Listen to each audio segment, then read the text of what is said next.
बाप, बेटे और रूह कुदुस के नाम से आमीन। मुकद्दस मत्ती की अंजील 26वें बाब की 14वीं से 25वीं आयत तक। तब उन 12 में से एक, जिसका नाम यहूदा अस्करियोती था, सरदार काहिनों के पास गया और कहा कि अगर मैं उसे तुम्हारे हवाले करा दूं तो मुझे क्या दोगे? और उन्होंने उसे 30 मस्काल तौल कर दे दिए, और वो उस वक्त से उसके पकड़वाने का मौका ढूंढने लगा। और ईद फतीर के पहले दिन शागिर्दों ने यीशु के पास आकर कहा, तू कहाँ चाहता है कि हम तेरे लिए फसह खाने की तैयारी करें?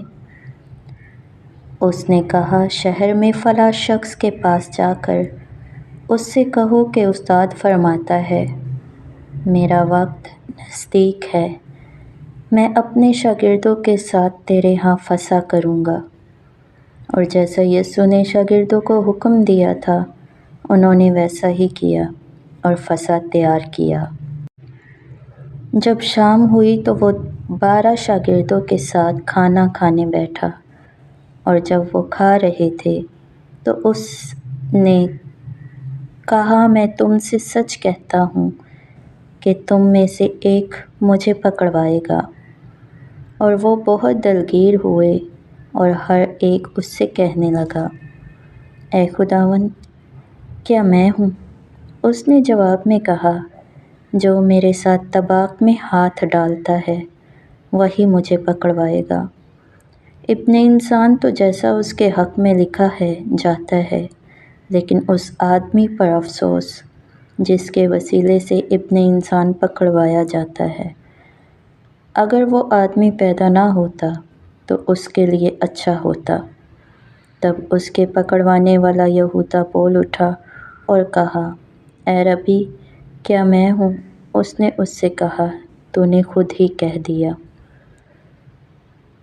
अंजील मुकद्दस के पढ़े और सुने जाने पर खुदावंद की बरकत हो, खुदा का शुक्र हो। आज की अंजील मुकद्दस में हमारे सामने 2 रास्ते रखे जाते हैं। पहला रास्ता फर्माबरदार शागिर्द या ग़ुलाम का, जो हर सुबह अपने मालिक की या यहोवा की आवाज़ सुनता है और उस पर लबैक कहता है। और दूसरा रास्ता आज की अंजील मुकद्दस में हम देखते हैं नाफरमाबरदार शागिर्द का या ग़ुलाम का, जो यहूदा की शक्ल में हम देखते हैं।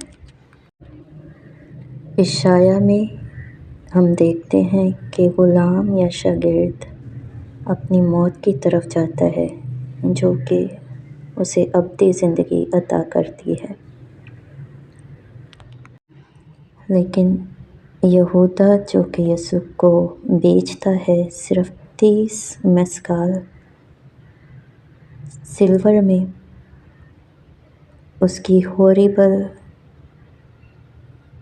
डेथ या मौत को हम देखते हैं। सर्वेंट की या शागिर्द की एक ही इंटेंशन या एक ही मकसद है कि वो खुदा बाप की मर्ज़ी को बचा लाए, पूरा करे। हर कीमत पर वो दुनिया की नजात का बाइस बने। जबकि यीशु मसीह भी पूरी तरह इस बात से आगाह हैं कि यहूदा उन्हें धोखा देता है और धोखा देगा। आज चॉइस या रास्ते हमारे हैं, हमें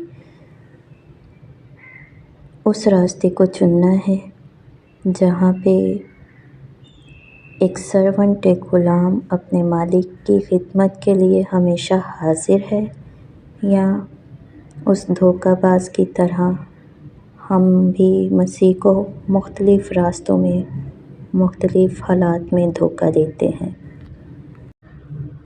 लेकिन हमें ये भी याद रखना है कि धोखा देने वाले को भी موقع دیا گیا کہ وہ اپنے گناہوں پر پچھتائے اور توبہ کرے، لیکن اس نے خدا پر ایمان نہ رکھا اور اپنے آپ کو قتل کیا، خود بھی پھانسی لی۔ آئیں آج ہم ان دونوں راستوں پر، ان دونوں کرداروں پر غور و خوض کریں، اور جیسے جیسے ہم روزوں کے اختتام کو پہنچتے ہیں اپنے آپ کو تیار کریں تاکہ ہم مسیح کے دکھوں میں شامل ہوتے ہوئے اس کے جی اٹھنے کا تجربہ اپنی زندگیوں میں کر سکیں۔ آمین۔